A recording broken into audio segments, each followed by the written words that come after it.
Victoria morning. The sun's just come up over the horizon. You'd never believe it would have been such a beautiful day after yesterday when it was blowing a gale. So listen, today we're going to head to Launceston and then we're on our way to Hobart. So let's get going.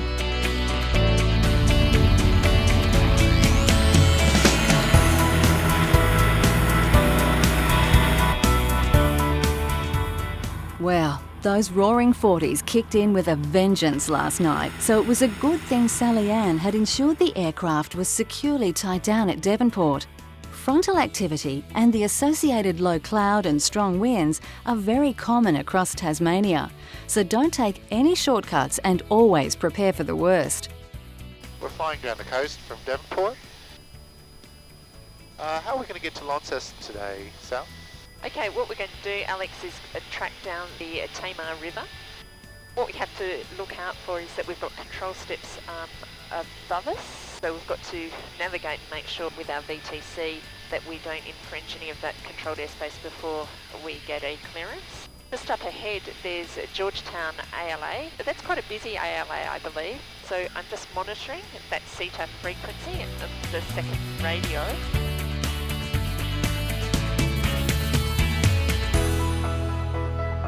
At busy airports like Launceston, there's likely to be a wide mix of aircraft types, and you could well be cleared to land behind a heavy jet. If you need a refresher on wake turbulence, there's more information available on the Safety Topics page.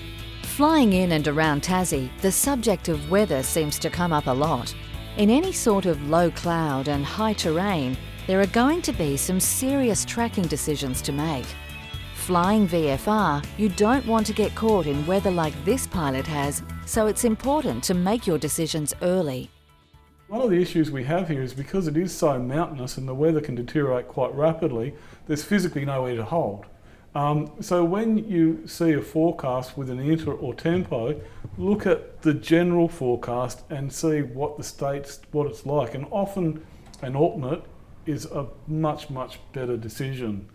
Low cloud is a particular problem. The wind coming off the mountains can actually cause the cloud to drop fairly rapidly close to the mountain. So a big concern which we have are people using the rule where they can remain clear of cloud. They fly near a mountain and all of a sudden the cloud descends, they're in cloud and it's got a mountain inside it. So a very, very dangerous situation.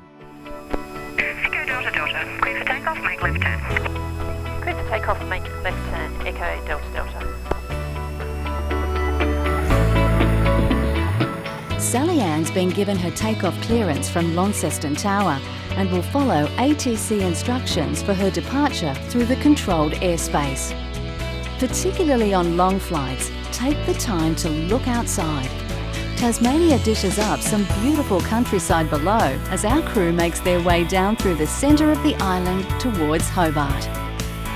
Sally Ann has once again done her homework and spent some time studying the URSA and checking out CASA's on track, going through the procedures she needs to know for her arrival into Hobart's Class C airspace. Echo Delta Delta, okay, Hobart Tower. Are you familiar with Cambridge? You've been there before? Negative, Echo Delta Delta. Echo Delta Delta, roger. Cleared visual approach and track direct to Hobart station.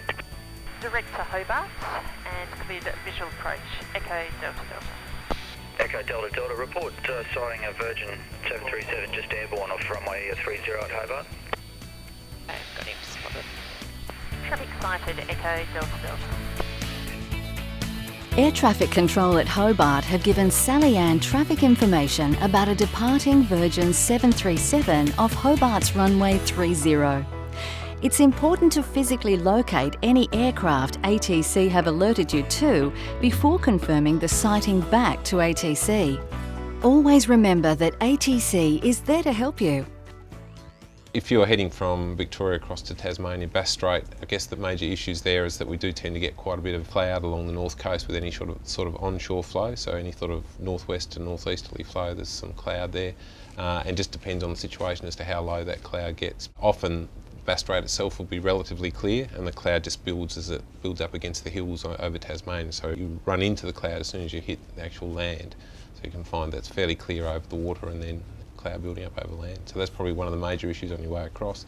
And the other one, of course, is that we are in the prevailing roaring 40s, so the winds can be quite strong. Tassie's probably a great place to be flying around in summer when the days are particularly long, but in winter the days are short, and the terrain often means that as the sun's setting behind mountains, that the light diminishes quite quickly, and if you've got cloud cover as well, it can actually be up to 30 minutes before the official last light. So you just got to be aware of that you can lose that time quite quickly. Fog in Tasmania tends to occur more frequently during the autumn months and through winter, so I guess we look at our fog season as being from March until about June or July, but we do get fog events at other times of the year. Launceston's one of the most fog-prone airports in the country, and it's mainly due to its location. It's inland, there's nearby valleys, cools off overnight, and we do get a lot of fog there, about 40 to 45 a year. We're at Cambridge Aerodrome. The weather has just turned atrocious. In fact, it's been atrocious for the last 2 days. There's been snow, 80-kilometre winds, rain, you name it, we've got it. So look, Sal's just going to check over the aircraft. We've made the decision we're going to stay.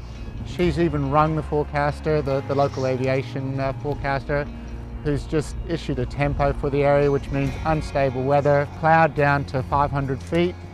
So, it's safer not to fly. And that really brings us to an important point. When you are flying VFR and you are facing adverse weather conditions, make your decision early. Safe pilots are pilots that make their decisions on the ground, not in the air. The airport's completely socked in and there's localised flooding.